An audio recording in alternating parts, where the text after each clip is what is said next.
কথা না বোঝা স্বামীর কাছে ব্যথা প্রকাশ করাটাই মূল্যহীন। দেখবেন আপনি তার কাছে আপনার কষ্টগুলোর কথা বলছেন, কিন্তু সে আপনার কথাগুলোকে কোনো পাত্তাই দিবে না। আপনার কষ্টগুলো তার কাছে কষ্টই মনে হয় না।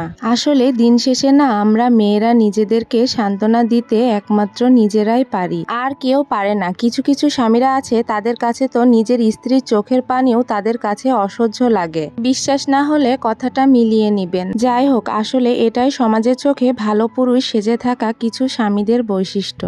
আজ আমি সজনের ডাঁটা রান্না করব। জানেন, এই ডাঁটাগুলো মেহেরপুর থেকে এসেছে। মেহেরপুরে আমার নানি বাড়ি। আমার নানি বাড়ি একটা বিশাল সজনে গাছ আছে। ব্যস্ততার কারণে এখন নানি বাড়ি যাওয়া হচ্ছে না বলে মামি আমাদের পরিবারের সবার জন্য অনেকগুলো সজনের ডাঁটা পাঠিয়েছে। আমার তো সজনের ডাঁটা ফুল হওয়া থেকে শুরু করে ডাঁটার ভেতরে বিচি হওয়ার আগ পর্যন্ত খেতে ভালো লাগে। আমি তো ডাঁটার ভেতরে বিচি হয়ে গেলে আর খাই না।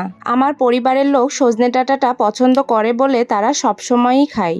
আজকে আমি শুধু বড়ি আলু দিয়ে ডাঁটাটা রান্না করছি, কারণ মাছের থেকে আমার শুধু রান্না করে খেতেই বেশি ভালো লাগে। আপনাদের সঙ্গে গল্প করতে করতে আমার রান্নাও প্রায় শেষের দিকে।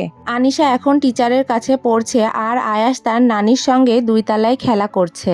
আপনারাও কি আমার মতো সজনে ডাঁটাটা শুধু খেতে বেশি ভালোবাসেন নাকি মাছ দিয়ে খেতে ভালোবাসেন? অবশ্যই কমেন্ট করে জানাবেন।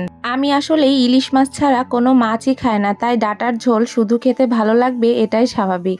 আজ সন্ধ্যার আগ থেকেই খুব ইচ্ছা করেছে গরম গরম ভাতের উপরে ডাঁটার ঝোল দিয়ে দুটো তৃপ্তি করে ভাত খাবো। খেতে খেতে আমি আনিশাকে জিজ্ঞাসা করছি, আনিশা তুই কি আমার সঙ্গে খাবি? আনিশা বলছে, মা আমি এগুলো খেতে পছন্দ করি না।